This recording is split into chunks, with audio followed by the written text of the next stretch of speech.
अल्हम्दुलिल्लाहिल्लज़ी अंज़ला अला अब्दिहिल किताब वलम यजअल लहू इवजा तबारकल्लज़ी जअल फिस्समाइ बुरूजन व जअल फ़ीहा सिराजन व क़मरन मुनीरा व अशहदु अल्ला इलाहा इल्लल्लाहु वहदहु ला शरीक लह व अशहदु अन्न सय्यदना व मौलाना मुहम्मदन अब्दुहु व रसूलुहु अम्मा बअदु फ़अऊज़ु बिल्लाहि मिनश शैतानिर रजीम बिस्मिल्लाहिर रहमानिर रहीम क़ुल ला अस्अलुकुम अलैहि अजरन इल्लल मवद्दत फ़िल क़ुरबा वमन यक़्तरिफ़ हसनतन नज़िद लहू फ़ीहा हुस्ना इन्नल्लाह गफ़ूरुन शकूर। सदक़ल्लाहु मौलानल अज़ीम। मौलाय सल्लि व सल्लिम दाइमन अबदा अला हबीबिका खैरिल खल्क़ि कुल्लिहिम। काबिल एहतराम बुज़ुर्गों और अज़ीज़ दोस्तों, माह मुहर्रमुल हराम है और इस मुबारक महीने में अक्सर मसाजिद में और अक्सर तक़रीबात में ज़िक्र खैर होता है नबी अकरम सल्लल्लाहु अलैहि वसल्लम के अहले बैत का और ख़ुसूसन आप सल्लल्लाहु अलैहि वसल्लम के नवासों का। तो इसी मुनासबत से चंद एक बातें अर्ज़ की जाएंगी आज की इस जुमा खुतबा में। आपके सामने सूरत शूरा की आयत नंबर 23 का आखिरी निस्फ़ हिस्सा तिलावत किया। इस आयत के दरमियान में अल्लाह तबारक व तआला अपने पैगम्बर, अपने महबूब जनाब नबी अकरम सल्लल्लाहु अलैहि वसल्लम को ख़िताब करते हुए फरमाती हैं, मेरे महबूब आप कह दें ला अस्अलुकुम अलैहि मिन अज्र, कि मैं आपसे कोई मुआवज़ा तलब नहीं करता।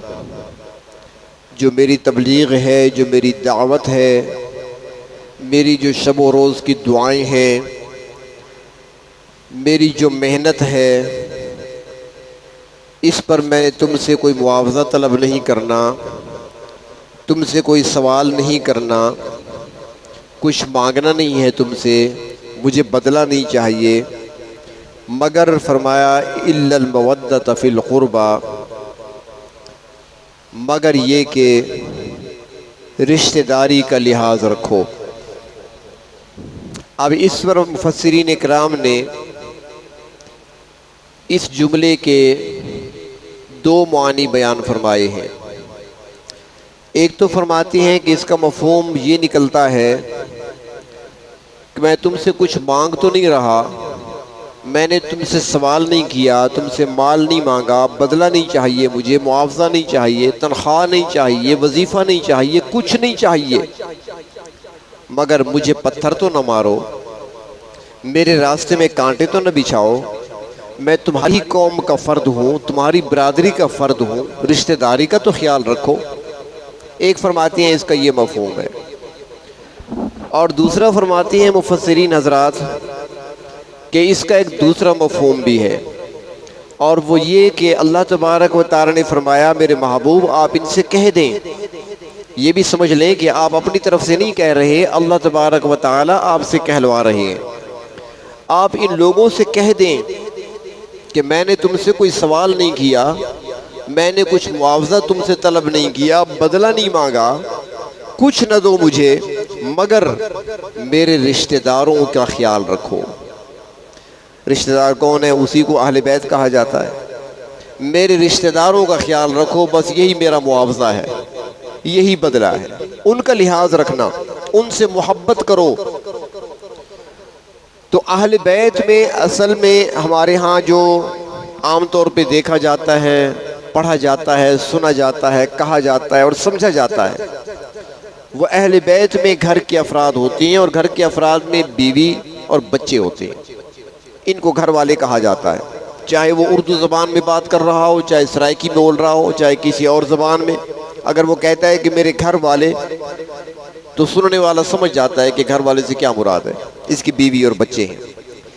मगर नबी अकरम सल्लल्लाहु अलैहि वसल्लम ने अपने अहले बैत में अपने चचाओं को भी शामिल फरमाया है।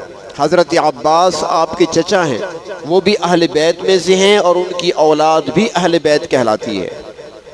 इसी तरह हज़रत हमज़ा आपके चचा हैं, वो भी अहले बैत में से हैं। इसी तरह आपके चचा के बेटे हज़रत जाफ़र हैं और हज़रत अकील हैं, उनकी औलाद वो भी अहले बैत में शामिल है। हज़रत अली मुर्तज़ा रज़ी अल्लाह तआला अन्हु आपके दामाद हैं, उनको भी आपने अपने अहले बैत में शुमार फरमाया और अपने नवासों को भी आपने अपने अहले बैत में शुमार फरमाया। ये सारे अहले बैत हैं। अब अहले बैत के साथ मोहब्बत रखना, तो उसको इस एक हदीस से समझें। हज़रत अब्बास रज़ी अल्लाह तआला अन्हु जो नबी अकरम सल्लल्लाहु अलैहि वसल्लम के चचा हैं, एक मरतबा हाजिर हुए और आकर अल्लाह के रसूल सल्लल्लाहु अलैहि वसल्लम की खिदमत में अर्ज़ किया कि अक्सर देखने में आया है कि कुरैश के अगर कुछ अफराद बैठे आपस में गुफ्तगू कर रहे होते हैं, तो जब मुझे देखते हैं तो वो अपनी बात को छोड़ देते हैं, खामोश हो जाते हैं। यानी कुछ ऐसी बातें वो कर रहे होते हैं आपस में और हमें देखकर वो बात छोड़ देते हैं, खामोश हो जाते हैं। तो यकीनन अगर ऐसा किसी के साथ भी हो तो वो एक दुख महसूस करता है, तकलीफ महसूस करता है, उसे अच्छा नहीं लगता कि मैं जब आया तो आखिर बात क्यों उन्होंने बंद कर दी, खामोश क्यों हो गए। तो हज़रत अब्बास को बुरा लगा, अल्लाह के रसूल सल्लल्लाहु अलैहि वसल्लम की खिदमत में अर्ज़ कर दिया। तो आप सल्लल्लाहु अलैहि वसल्लम ने यहाँ पर इस मौके पर अपने चचा को मुखातब करते हुए फरमाया कि ऐसा उनको नहीं करना चाहिए, क्योंकि अहले बैत की मोहब्बत लाजमी है और अगर किसी के दिल में अहले बैत की मोहब्बत नहीं है तो उसका ठिकाना फिर जहन्नम होगा। तो अहले बैत से मोहब्बत रखना ये ईमान की अलामत है। और ये भी अर्ज़ करूँ कि मुख्तलिफ मौक़ों पर नबी अकरम सल्लल्लाहु अलैहि वसल्लम ने हालात के मुताबिक, मौके के मुताबिक फ़ज़ाइल बयान फरमाए। जैसे एक मौका पर आपने इरशाद फरमाया कि अंसार की मोहब्बत ईमान की निशानी है और अंसार से नफ़रत करना फरमाया कि नफाक की अलामत है। उसे मुनाफिक करार दिया जो अंसार की मोहब्बत जिसके दिल में नहीं।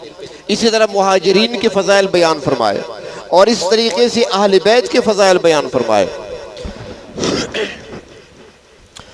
तो इसलिए अहले सुन्नत वल जमात जो वो जहाँ सहाबा कराम की मोहब्बत को अपने सीने में सजाए रखते हैं, तो अहले बैत की मोहब्बत भी ईमान का हिस्सा समझते हैं, ईमान की अलामत समझते हैं। और अगर इसमें थोड़ा सा फ़र्क आ गया तो फिर ईमान ख़तरे में पड़ सकता है, क्योंकि सहाबा कराम को एक मकाम हासिल है, मर्तबा हासिल है। और क्यों हासिल है? एक सहाबी है तो उसको सहाबी क्यों कहते हैं?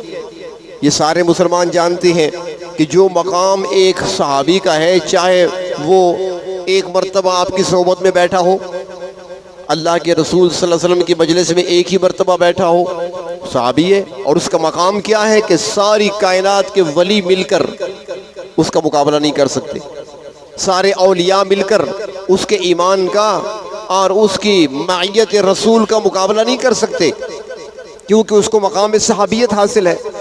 तो अब देखें, एक शख्स अल्लाह के रसूल की खिदमत में आकर बैठता है मजलिस में, चाहे वो एक दिन आया है, चाहे वो चंद दिन बैठा है, उसको ये मकाम मिला है। और जो हर वक्त अल्लाह के नबी के घर में रहते हैं, उनका मकाम क्या होगा? और वो घर वाले जिनके पास दिन रात अल्लाह के रसूल मौजूद होते हैं, उनका मकाम क्या होगा? जिनकी रगों में दौड़ने वाला खून वो खून है कि जो खून अल्लाह के रसूल के जिस्म में है, उनका मकाम क्या होगा? अहले बैत में से उम्मुल मोमिनीन हज़रत आयशा का मकाम क्या होगा कि नबी अकरम सल्लल्लाहु अलैहि वसल्लम आखिरी सफ़र जब फरमाते हैं दुनिया से आखिरत की तरफ, तो आपका सर मुबारक हज़रत आयशा की गोद में होता है। आखिरी आप सल्लल्लाहु अलैहि वसल्लम के दहन मुबारक में, मुंह मुबारक में जो चीज़ जाती है वो हज़रत आयशा सिद्दीक़ा का लुआब होता है। तो उसका मकाम क्या होगा? जो आपकी लख्त जिगर हैं हज़रत फ़ातिमा ज़हरा रज़ियल्लाहु तआला अन्हा, उनका मकाम क्या होगा? जिनकी हालत तो ये है कि अल्लाह के रसूल सल्लल्लाहु अलैहि वसल्लम की खिदमत में जब आया करती थी, हदीस शरीफ में आता है हज़रत फ़ातिमा जब तशरीफ़ लाती, अल्लाह के रसूल सल्लल्लाहु अलैहि वसल्लम खड़े हो जाते थे और आगे बढ़कर इस्तकबाल किया करते थे बेटी का। बेटी तो बाप के लिए उठा ही करती है ना, लेकिन बाप का बेटी के लिए उठना, आप खड़े हो जाते, 2 कदम आगे बढ़कर हज़रत फ़ातिमा का इस्तकबाल करते और उसके बाद उसे लाकर अपनी जगह पर बिठाते जहाँ खुद बैठे थे, उस जगह हज़रत फ़ातिमा को बिठाया करते थे और ख़ुद एक किनारे पर बैठ जाते थे।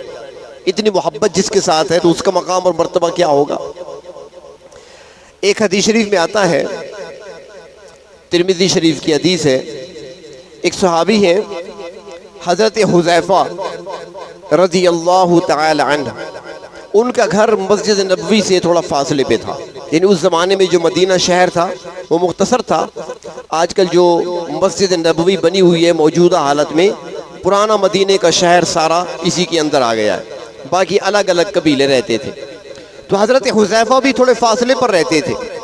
एक दिन अपनी वालदा के साथ बैठे हैं, वालदा ने पूछा, बेटा अल्लाह के रसूल सल्लल्लाहु अलैहि वसल्लम की खिदमत में कितने अरसे बाद हाज़िरी देते हो?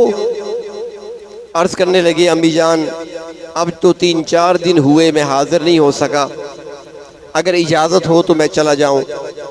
वालदा ने कहा, चले तो जाते, मगर अब तो शाम का वक्त है, मगरिब का वक्त करीब है, अंधेरा फैल जाएगा। वो बल्बों का ज़माना तो नहीं था, कुमकुमों का ज़माना नहीं था, बिजली तो नहीं थी। तो माँ को बेटा अजीज़ है, वो कहती है अब तो शाम का वक्त है और इस वक्त कैसे जाओगे? लेकिन हज़रत हुज़ैफ़ा के सामने जब तज़किरा छिड़ गया अल्लाह के रसूल का, तो दिल मचलने लगा कि अंधेरा है या रात है, जैसे भी हो फ़ौरन पहुँच जाऊँ, आपकी ज़ियारत करूँ। चुनांचे उन्होंने वालदा के सामने ऐसी बात कह दी कि वालदा फ़ौरन भेजने के लिए तैयार हो गई। उन्होंने कहा, माँ जी मुझे इजाज़त दे दें, मैं वहाँ जाकर अपने लिए भी बख्शिश की दुआ करा लूँगा और आपके लिए भी बख्शिश की दुआ करा लूँगा। जब मैंने सुना ना कि मेरे लिए बख्शिश की दुआ कराएगा, अल्लाह के रसूल मग़फ़रत की दुआ कर दें, क्या ये कम है? तो माँ ने कहा, ठीक है बेटा चले जाओ। चुनांचे ये रवाना हुए, मस्जिद में पहुँचे, मगरिब की नमाज का वक्त हो रहा था। मगरिब की नमाज अल्लाह के रसूल सल्लल्लाहु अलैहि वसल्लम ने पढ़ाई, इन्होंने पीछे नमाज पढ़ ली। चलो नमाज के बाद आप से मुसाफा करूँगा, बात करूँगा, दुआ भी कराऊँगा। लेकिन आप सल्लल्लाहु अलैहि वसल्लम नमाज में मशगूल रहे, यानी फ़र्ज़ पढ़ाने के बाद सुन्नत पढ़ी, फिर नवाफिल शुरू कर दिए। हज़रत हुज़ैफ़ा कहती हैं, यहाँ तक आप नमाज में मशगूल रहे कि इशा का टाइम हो गया, इनको मौका ही नहीं मिला बात करने का, आगे बढ़ने का। इशा का वक्त हो गया तो आप सल्लल्लाहु अलैहि वसल्लम ने इशा की नमाज़ पढ़ाई और इशा की नमाज़ पढ़ाने के बाद अपने हुजरे मुबारका यानी घर की तरफ रवाना हो गए। जब घर की तरफ रवाना हुए, हज़रत हुज़ैफ़ा के दिल में ख्याल आया कि मैं तो दुआ कराने आया था और वालदा से भी कह आया हूँ, अब अगर मैंने दुआ न कराई तो वालदा पूछेंगी तो मैं क्या जवाब दूंगा। चुनांचे ये आप सल्लल्लाहु अलैहि वसल्लम के पीछे चल पड़े। अंधेरा था।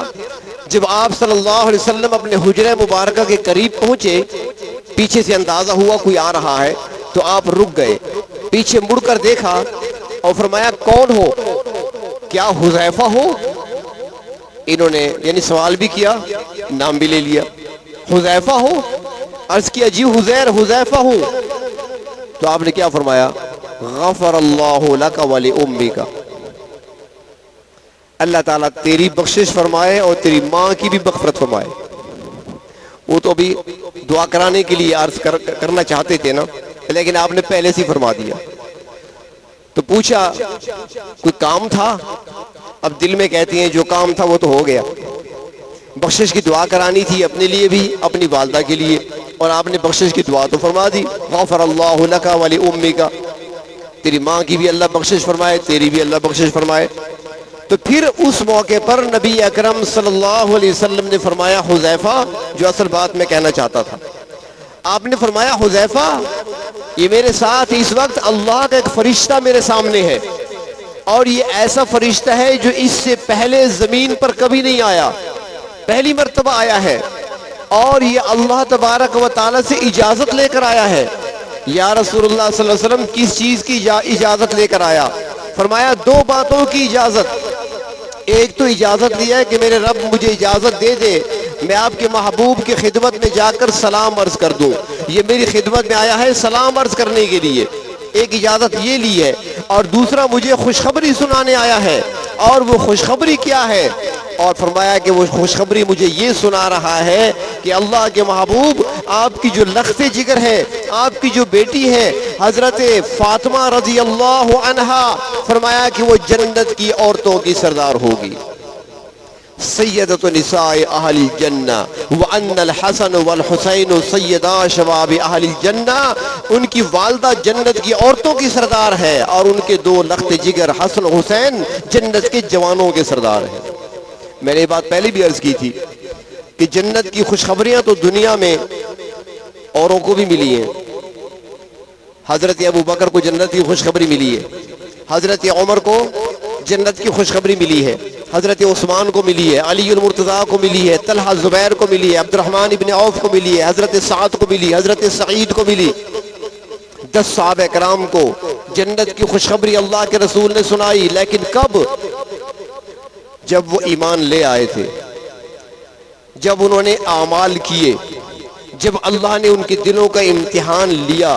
उलाइकल्लज़ीना इम्तहनल्लाहु क़ुलूबहुम लित्तक़वा, उनके दिलों में तक़वा को देखा गया, उनके दिलों को आजमाया गया, कभी बदर में जांचा गया, कभी ओहद में उनका इम्तिहान लिया, कभी हुनैन के मैदान में आजमाया।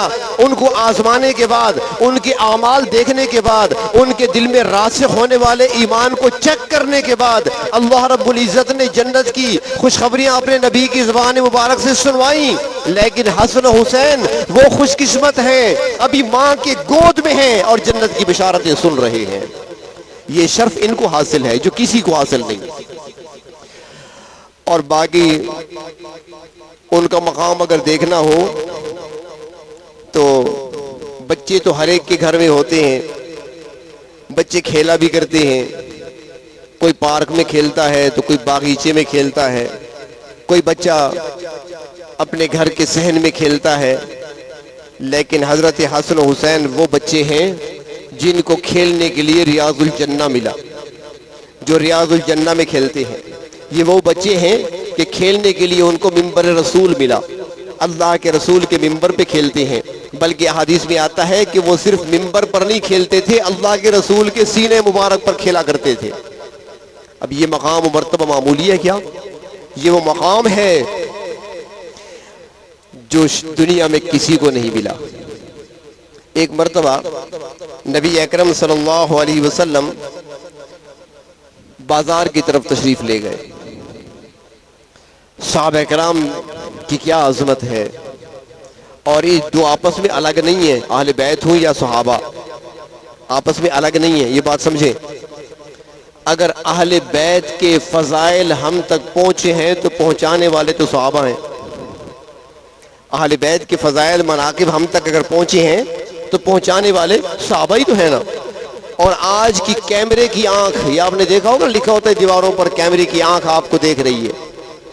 आज कैमरे की आंख वो मनाजिर महफूज नहीं कर सकती जितना सहाबा कराम ने उन मनाजिर को महफूज करके हम तक पहुंचाया है, उस कैमरे से भी बढ़कर। कहती है अल्लाह के रसूल सल्लल्लाहु अलैहि वसल्लम बाजार की तरफ तशरीफ ले गए, देखा हजरत हुसैन नजर आ गए, छोटी उम्र थी, बच्चे थे।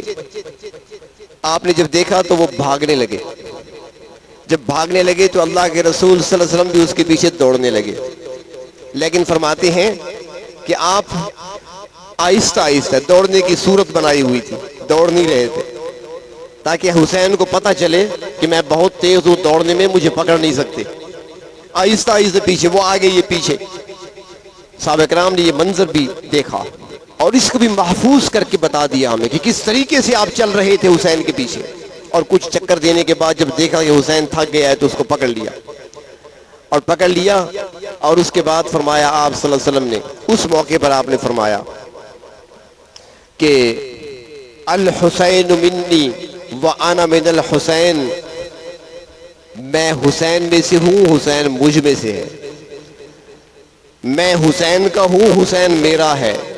और फिर आपने उस मौके पर हजरत हुसैन को सीने से लगाए हुए आसमान की तरफ देखा, परवरदिगार आलम की खिदमत में अर्ज किया, ऐ मेरे रब, मैं इससे मोहब्बत करता हूं, आप भी इससे मोहब्बत करें। अल्लाह की बारगाह में अर्ज कर रहे हैं, अल्लाह मैं इससे मोहब्बत करता हूं, आप भी इससे मोहब्बत फरमाएं। और अगला जुमला फरमाया, ऐ मेरे परवरदिगार, जो मेरे हसन हुसैन से मोहब्बत करे आप उसको अपना महबूब बना ले। अब जिस दिल में मोहब्बत होगी तो वो अल्लाह का भी प्यारा बनेगा, और जिस दिल में मोहब्बत नहीं होगी तो वो अल्लाह से बहुत दूर चला जाएगा। तो आप सल्लल्लाहु अलैहि वसल्लम को इनसे मोहब्बत इस दर्जे की थी। और इनका मकाम और मर्तबा ये कि एक मर्तबा हदीस शरीफ में आता है, नबी अकरम सल्लल्लाहु अलैहि वसल्लम तशरीफ लाए हजरत फातिमा ज़हरा रज़ियल्लाहु तआला अन्हा के घर में। हसन हुसैन मौजूद थे, छोटी उम्र थी, दोनों बच्चे खेल रहे हैं। अल्लाह के रसूल सल्लल्लाहु अलैहि वसल्लम ने उन दोनों को इकट्ठा किया और उसके बाद खेल पर लगा दिया। आप उनके साथ खेलने लगे। और वो खेल क्या थी, वो आपस में एक दूसरे को पकड़ने और गिराने की कोशिश करने लगे, जिस तरह कुश्ती होती है, कुश्ती आप सब हम देख रहे हैं। और बार बार कहते हैं, हसन इस तरफ से पकड़ो, इस तरफ से पकड़ो, यूं गिराओ, यूं पकड़ो, वो जा रहा है, पकड़ो जल्दी से। आप हसन को बार बार फरमा रहे हैं, हजरत हुसैन को नहीं कहते। हजरत फातिमा देख रही हैं, अब्बा जान बैठे हैं, बच्चों के साथ खेल रहे हैं, कुश्ती हो रही है, और आप हुसैन को तो बता रहे हैं, सारे दाव पेश बता रहे हैं, हसन को बता रहे हैं, हुसैन को नहीं बता रहे। इनका आपस में उम्र में थोड़ा सा फर्क था, हसन और हुसैन की उम्र में फर्क थोड़ा है। तो हसन को बता रहे हैं, हुसैन को नहीं बता रहे। और हजरत फातिमा के तो दोनों बेटे हैं, और बेटे दोनों प्यारे हुआ करती हैं, और माँ तो अदल किया करती है, बच्चों में इंसाफ किया करती है। तो हजरत फातिमा ने जब देखा कि अब्बा जान एक को बार बार बता रहे हैं, हुसैन को नहीं बताते, तो आपने फरमाया, अब्बा जी आप हसन को तो बता रहे हैं दाव पेचो तरीके लड़ने के, गिराने के, पकड़ने के, हुसैन को नहीं बता रहे। अल्लाह के महबूब ने हजरत फातिमा की तरफ देखा और मुस्कुरा कर फरमाया, बेटा हसन को तो मैं बता रहा हूँ, हुसैन के साथ तो जिब्रील खड़ा है, हुसैन को तो जिब्रील बता रहा है, उस तरफ वो सिखाने वाला है, इस तरफ मैं सिखाने वाला हूँ, वो तुम्हें नजर नहीं आता। अब इन बच्चों का मुकाबला कौन कर सकता है, इस मकाम को कौन पहुंच सकता है। तो इसलिए अहले सुन्नत वल जमात, मैंने पहले भी एक मर्तबा अर्ज किया था कि अहले बैत जो है वो घर है, बैत घर को कहते हैं, और अहले बैत घर वालों को कहते हैं। तो अहले बैत हजरत अली हूँ, हजरत फातिमा ज़हरा हूँ, हजरत हसन हूँ, हजरत हुसैन हूँ, हजरत ज़ैनब हूँ, ये आप सल्लल्लाहु अलैहि वसल्लम की बाकी बनात ताहिरात हजरत ज़ैनब, रुक़ैया, उम्मे कुलसूम हूँ, या उनकी औलाद हो, या आप सल्लल्लाहु अलैहि वसल्लम के चचा अब्बास हो, या उनकी औलाद हो, अखील की औलाद हो, जाफर की औलाद हो, हजरत हमजा हो, ये सारे अहले बैत में से हैं। ये घर के अंदर के लोग हैं, घर वाले इनको कहा जाता है। और सहाबा क्या है, वो अल्लाह के रसूल तक पहुंचने का दरवाजा है। उस दरवाजे से गुजरे बगैर अल्लाह के नबी तक पहुंच कोई नहीं सकता। अहादीस कहाँ से मिलेगी हमें, कुरान कहाँ से मिलेगा, रावी तो सहाबा ही है ना। तो दरवाजा सहाबा कराम है, दर सहाबा कराम है, और बैत जिसे घर कहते हैं वो अहले बैत हैं। तो हमारा अकीदा ये है कि ईमान तब मुकम्मल होगा जब नबी के घर को भी नहीं छोड़ेंगे और नबी के दर को भी नहीं छोड़ेंगे। अगर दर छूट गया तब भी ईमान खतरे में है, घर छूट गया तब भी ईमान खतरे में है। तो अहले बैत से मोहब्बत रखना ईमान की अलामत है, ईमान का हिस्सा है। इसलिए अहले सुन्नत वल जमात जहाँ सहाबा कराम के मनाक़िब फ़ज़ाइल बयान भी करते हैं, सुनते हैं, और बयान करते हुए भी और सुनते हुए भी ईमान ताज़ा होता है। इसी तरीके से अहले बैत से मोहब्बत को भी अपना ईमान समझते हैं, और उनके तज़किरे करने से भी अपने ईमान को ताज़ा होता हुआ महसूस करते हैं। ईमान मा इताअतिल खुलफ़ाए राशिदीन व इस्लाम मा मुहब्बत आले मुहम्मद अस्त, अकीदा ये है हमारा। तो बाहर तो और हज़रत हसन व हज़रत हुसैन नबी अकरम सल्लल्लाहु अलैहि वसल्लम को बहुत ही प्यारे थे, और इसलिए अल्लाह के रसूल ने फरमाया, अल्लाह मुझे इनसे मोहब्बत है, आप भी इससे मोहब्बत फरमाएं। और साथ फरमाया कि जो इनसे मोहब्बत रखे ए अल्लाह उसको अपना महबूब बना ले। एक मर्तबा हजरत अबू बकर सिद्दीक रज़ी अल्लाह तआला अन्हु जा रहे थे और रास्ते में देखा हजरत हसन खेलते हुए मिल गए। उस मौके पर हजरत अली रज़ी अल्लाह तआला अन्हु वो भी हजरत अबू बकर सिद्दीक के साथ ही थे, इकट्ठे चल रहे थे। हजरत हसन को खेलते देखा तो हजरत हसन को उठा लिया, अपने कंधे पर, कंधे पे बिठा लिया। हजरत अली मुस्कुरा रहे हैं, जा रहे हैं। आगे एक शख्स आया, उसने देखकर कहा हजरत हसन को मुखातब करते हुए कि हसन, इतनी अच्छी सवारी नहीं मिलेगी फिर, इतनी अच्छी सवारी तुम्हें फिर नहीं मिलेगी। अबू बकर का कंधा कहां से ढूंढोगे? अबू बकर सिद्दीक ने फौरन उसको देखकर कहा कि हसन को कहते हो, मुझे क्यों नहीं कहते कि ऐसा सवार कहीं नहीं मिलेगा? ये तो मुझे कहते, ऐसा सवार तुम्हें कहीं नहीं मिलेगा जो सवार मुझे मिला है। और अल्लाह तबारक व तआला ने इनको मकाम और मर्तबा ये अता फरमाया कि एक हदीस शरीफ में आता है, इशा का वक्त है, हजरत हसन हजरत हुसैन रज़ी अल्लाह तआला अन्हुमा दोनों बच्चे नबी अकरम सल्लल्लाहु अलैहि वसल्लम के पास बैठे हैं मस्जिद में। तो आपने चाहा कि इनको घर छोड़ दें, चूंकि अफराद कुछ और बैठे थे, मसाइल में गुफ्तगू हो रही थी। तो हजरत अबू हुरैरा रज़ी अल्लाह तआला अन्हु वहां पर मौजूद थे। वो अल्लाह के महबूब सल्लल्लाहु अलैहि वसल्लम के अंदाज को समझ गए कि आप चाहते हैं कि बच्चों को घर छोड़ दिया जाए। तो हजरत अबू हुरैरा अर्ज करती हैं, या रसूलुल्लाह सल्लल्लाहु अलैहि वसल्लम, अगर इजाजत हो तो मैं बच्चों को घर छोड़ आऊं। साथ ही तो है जिन हजरात ने जियारत की है, मस्जिद नबवी की जियारत की है, देखा होगा कि मिंबर और मुसल्ले के करीब ही है हजरत फातिमा रज़ी अल्लाह तआला अन्हा का हुजरा, बिल्कुल करीब ही है। तो हजरत अबू हुरैरा ने अर्ज किया, मैं छोड़ आऊं? रात का वक्त है, अंधेरा था। अल्लाह के महबूब ने फरमाया कि हाँ छोड़ आओ इनको घर के दरवाजे तक। अबू हुरैरा फरमाती हैं कि दोनों बच्चों को साथ लेकर मैं चला। जू ही मैं चला, अंधेरा था, लेकिन चंद कदम चला कि ऊपर से रोशनी का एक गोला आ गया, जैसे बल्ब होता है ना, ऐसे रोशनी, और वो रोशनी हमारे साथ हो गई। फरमाया जब तक मैंने बच्चों को घर के दरवाजे में दाखिल नहीं कर दिया, रोशनी चमकती रही। अल्लाह ने रास्ते को रोशन कर दिया था। तो अल्लाह के नबी के जो घर वाले हैं, जिनके साथ निस्बत है अल्लाह के नबी को, अल्लाह के नबी के साथ जिन जर्रों को निस्बत है, वो जर्रे भी चमक उठे हैं मदीने के। साहबा किराम कहती है, हजरत अनस फरमाती हैं कि जब आप हिजरत फरमाकर मदीना तैयबा तशरीफ लाए थे, उस दिन मदीना रोशन हो गया था। और जिस दिन आप सल्लल्लाहु अलैहि वसल्लम की वफात हुई, ऐसे लगता था जैसे तारीकी छा गई हो। तो आप सल्लल्लाहु अलैहि वसल्लम ने तो जर्रों को रोशन किया। आप जहां भी गए रोशनी फैलती गई, खुशबू फैलती गई। जो भी आपकी मजलिस में आया और बैठा, खुशबू लेकर ही वापस गया, जिंदगी बदल कर ही वहां से वापस गया। और जो आपके घर के अफराद हैं, जो हर वक्त आपके साथ रहे, जो हर वक्त आपकी मजलिस में रहे, अल्लाह तबारक व तआला ने उनको कितना नवाजा और उन पर कितना इनाम फरमाया। एक मर्तबा नबी अकरम सल्लल्लाहु अलैहि वसल्लम खुतबा इरशाद फरमा रहे हैं, मिंबर पे खुतबा इरशाद फरमा रहे हैं, खड़े होकर सामने से हजरत हसन हजरत हुसैन आए, आपकी नजर पड़ गई। अब छोटी उम्र थी, वो दोनों आ रहे हैं, लेकिन लड़खड़ाते हुए आ रहे हैं, कदम उनके डगमगा रहे हैं, बच्चे हैं। तो आपको खतरा महसूस हुआ कहीं गिर न जाएं, कच्ची जमीन है। आप सल्लल्लाहु अलैहि वसल्लम ने खुतबा अधूरा छोड़ दिया, असा को रख दिया, मिंबर से नीचे उतरे, दोनों बच्चों को अपने हाथों पर उठाया, दोबारा तशरीफ लाए और आकर दोबारा खुतबा शुरू किया। अंदाजा लगाएं कि कितनी मोहब्बत है अल्लाह के नबी को हजरत हसन के साथ और हजरत हुसैन के साथ कितनी मोहब्बत है। खुतबा उनके लिए अधूरा छोड़ दिया।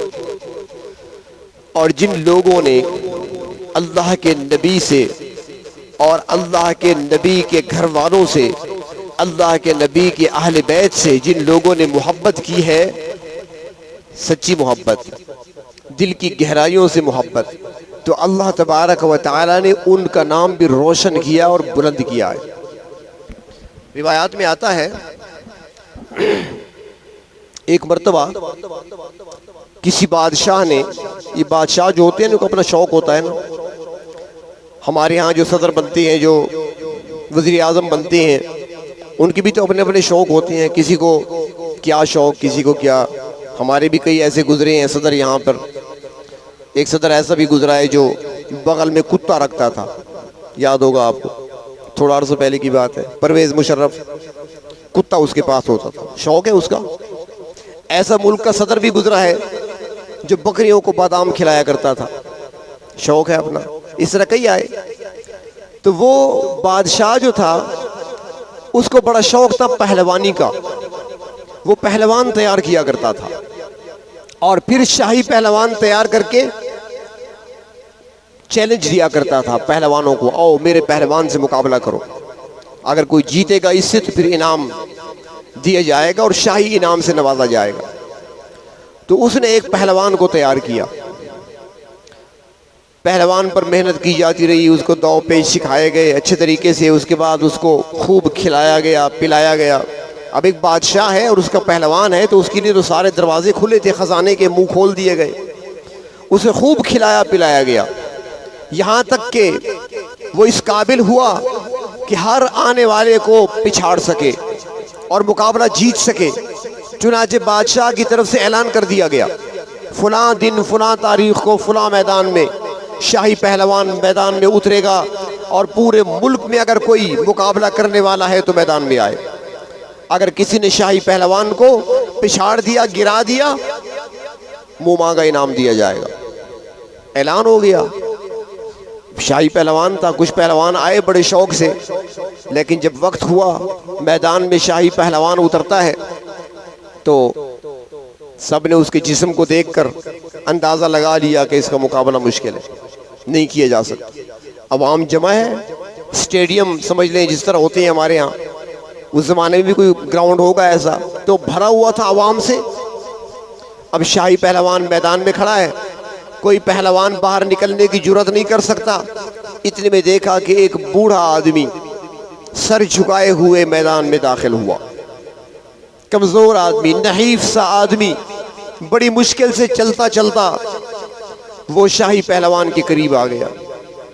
अब लोग भी हैरान हैं कि ये बाबा जी क्या करने आ गए यहाँ पर। शायद कोई बात करनी होगी उसने, या दुआ देने आया है, या हमारे दौर का कोई बाबा जी होता तो वो बाजू पर तावीज़ बांधने के लिए आया होगा, शायद पहलवान के हिफाजत के लिए। वो क्या कहते हैं पता नहीं, उससे कोई नाम भी देते हैं, तेग बंद कहते हैं, पता नहीं क्या कहते हैं। तो बादशाह भी देख रहा है और पहलवान खुद भी हैरान है कि ये किस लिए आ रहा है, क्यों आ रहा है मेरी तरफ। लेकिन जब आया तो उसने सलाम किया, हाथ मिलाया। पहलवान ने पूछा किस लिए आए हो। उसने कहा आपने चैलेंज नहीं किया था, बादशाह की तरफ से ऐलान नहीं किया गया, मुकाबला जीतने पर इनाम मिलेगा ना, मैं मुकाबले के लिए आया हूँ। उसने कहा अपने आप को देखो भाई, अपने आप को देखो, आपका तो कचूमर निकल जाएगा। मैंने एक हाथ मारा तो कुछ नहीं बचेगा, जानते हो मुझे। अपने वजूद को देखो, अपनी हड्डियों को देखो, अपने ढांचे को देखो, तुम कहाँ मुकाबला कर सकते हो। उसने कहा मेरी एक बात सुनो। उसने उसके कान में आहिस्ता से कहा कि बात यह है कि मेरा ताल्लुक नबी के ख़ानदान से है, अहले बैत से मेरा ताल्लुक है, सादात में से हूँ। और आज कई दिन हो गए मैं भी भूखा हूँ, मेरी घर में बच्चियाँ भी भूखी हैं। ज़कात हम नहीं ले सकते, सदक़े का माल हम नहीं खा सकते, मदद करने वाला कोई है नहीं, सवाल हम किसी से नहीं कर सकते, मांग नहीं सकते। अब इस इरादे से आया हूँ कि तुम्हारे साथ मुकाबला कर लो, शायद कुछ मिल जाए। तो उसने कहा इनाम तो नहीं मिल सकता, मारे जाएंगे, अब तो बचेंगे नहीं। उसने कहा पहलवान जी बात यह है मेरे पास और तो कुछ नहीं, एक निस्बत रखता हूँ अल्लाह के नबी से, और उसी निस्बत का वास्ता देकर कहता हूँ कि आज मेहरबानी कर लें कि आज आप गिर जाएं, आज मुकाबला आप हार जाएं, मुझे जीतने दें, मुझे इनाम वसूल करने दें, हमारा चूल्हा गर्म हो जाएगा, मेरे बच्चियों के पेट भरेंगे, अल्लाह के नबी तुमसे खुश हो जाएंगे। और तुम तो वैसे भी शाही पहलवान हो, तुम पर तो बादशाह वैसे ही मेहरबान है, तुम्हें क्या जरूरत है, तुम्हारे पास तो किसी चीज की कोई कमी नहीं, बस थोड़ी सी बदनामी होगी और फिर आपको इज्जतें मिल जाएंगी। वो बात कुछ इस अंदाज से उस बूढ़े बुजुर्ग ने की कि शाही पहलवान के दिल में बात उतर गई। और ये निस्बत, नबी से निस्बत बहुत बड़ी बात है। इस बात पर ही उसका सर झुक गया। उसने कहा बाबा जी ठीक है, आज जो जिल्लत और रुसवाई का सामना मुझे करना पड़ेगा बर्दाश्त कर लूंगा, लेकिन मैं नबी की निस्बत की लाज जरूर रखूंगा। मुकाबला शुरू हुआ। एक दो दाव पेश बूढ़े ने लड़ाए और पहलवान को गिरा दिया। गिरा क्या दिया, वो खुद गिर गया, ये उसके सीने पर बैठ गया। जीत गया भाई, इनाम दो मुझे। बादशाह ने कहा ये क्या मजाक है, ये तो मजाक लगता है, लोग सारे देख रहे हैं, हंस रहे हैं, पहलवान ये सारी चीजें जो अब तक इस्तेमाल करता रहा, इतना दूध पीता रहा, रोजाना 1 मन दूध पी जाता था, इतना घी खा गया, इतना खर्चा इस पे किया है, और ये क्या तमाशा बनाया इसने। बादशाह गुस्से हुआ, उसने कहा दोबारा कुश्ती लड़ो, हमें समझ नहीं आई तुम कैसे लड़े हो। दोबारा फिर वो उठे तो फिर उसी तरीके से पहलवान गिर गया, बुजुर्ग सीने पर बैठ गया। 3 मरतबा ऐसे हुआ। अब शर्त के मुताबिक उस बूढ़े को इनाम दिया गया, इनामात से नवाजा गया। वो रवाना हो गया, रुखसत हो गया अपने घर की तरफ खुशी खुशी। और जो पहलवान था उसके लिए तो बज़ाहिर जिल्लत थी, जिस तरह हमारे यहाँ होते हैं ना, टमाटर फेंकना, गंदे अंडे मारना, पत्थर मारना, बदनाम करना, शोर शराबा, लेकिन वो सर झुकाए खामोशी से चल रहा था और दिल में सोच रहा था जो कुछ मर्जी करते रहो तुम, लेकिन मेरा दिल मुतमईन है कि मैंने अल्लाह के नबी की निस्बत की लाज रखी है। घर आ गया, घर आकर सोया, परेशान तो था ही। आंख लग गई, जब आंख लगी तो अल्लाह के महबूब की जियारत हुई। नाम पहलवान का आता है आपको? जुनैद नाम था, शाही पहलवान जुनैद नाम था। आंख लगी, अल्लाह के रसूल की जियारत होती है। आप फरमाते हैं जुनैद आज तुमने निस्बतों की लाज रखी है, लिहाजा हम तेरे सर पर विलायत का ताज रखते हैं। जब तक दुनिया में सूरज चांद चमकते रहेंगे तेरा नाम भी चमकता रहेगा। आज भी अगर औलिया का जिक्र किया जाता है तो उस वक्त तक औलिया का जिक्र मुकम्मल नहीं होता जब तक जुनैद बगदादी का नाम न लिया जाए। वो जुनैद पहलवान जुनैद बगदादी बना, अल्लाह ने वो मकाम और मर्तबा अता फरमाया। तो जो मोहब्बत रखते हैं अल्लाह के महबूब सल्लल्लाहु अलैहि वसल्लम की निस्बतों का लिहाज रखते हुए, आपके खानदान से, आपके घराने से, सादात से जो निस्बत है, जब वो निस्बतों से मोहब्बत रखते हैं, ताल्लुक रखते हैं, अल्लाह तबारक व तआला उनको भी फिर मकामात से नवाजा करते हैं। हजरत शाह अब्दुल अजीज मुहद्दिस दहलवी रहमतुल्लाह अलैह, उनके बारे में आता है कि जब भी पता चलता कि आने वाला कोई सैयद है, सादात में से है, तो खड़े हो जाया करते थे और खड़े होकर इस्तकबाल किया करते थे। बूढ़े हो गए थे। एक मर्तबा एक शख्स आया, किसी ने कहा कि हजरत ये आने वाला सादात खानदान से इसका ताल्लुक है, सैयद है। हजरत मुश्किल से उठे और खड़े हो गए। दूसरे ने कहा हजरत आप तो खड़े हो गए, लेकिन सुना है कि ये इनका जो निस्बत है ना, ये कच्ची है, पक्की नहीं है, यानी बाद में सैयद बने हैं, शुरू से नहीं आ रहे। हजरत ने फरमाया बाद में बने हैं या पहले बने हैं मैं नहीं जानता, मैंने निस्बत का सुन लिया है, बस वही काफ़ी है। जो सुन लिया मैंने कि निस्बत है तो बस वही काफ़ी है। अदब व एहतराम किया करते थे और अदब व एहतराम की वजह से ही उनको मकाम और मर्तबा मिला। एक मर्तबा हमारे उस्ताद मोहतरम शेखुल हदीस व तफसीर हज़रत मौलाना अलाउद्दीन साहब रहमहुल्लाह ताला रहमतुन वासिआ, ज़िंदगी के आखिरी अयाम में जब बीमार ज़्यादा थे, बड़ी मुश्किल से नमाज के लिए मस्जिद तशरीफ़ लाया करते थे।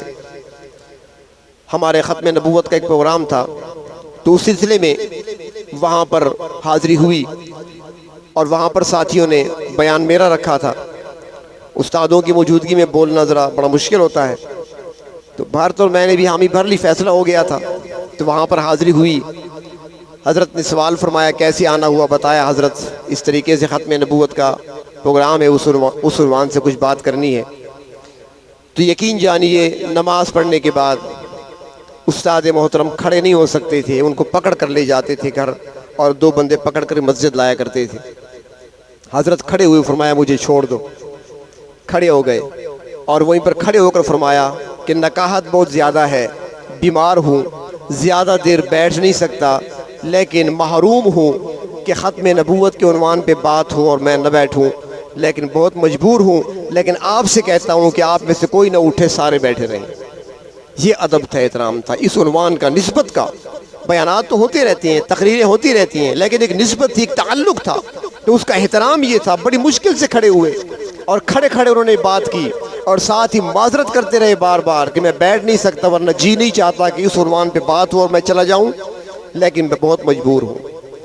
तो जिन लोगों ने अदब व एहतराम किया है, इन निस्बतों को समझे हैं, अल्लाह रब्बुल इज़्ज़त ने उनको मकाम और मर्तबे से नवाजा है।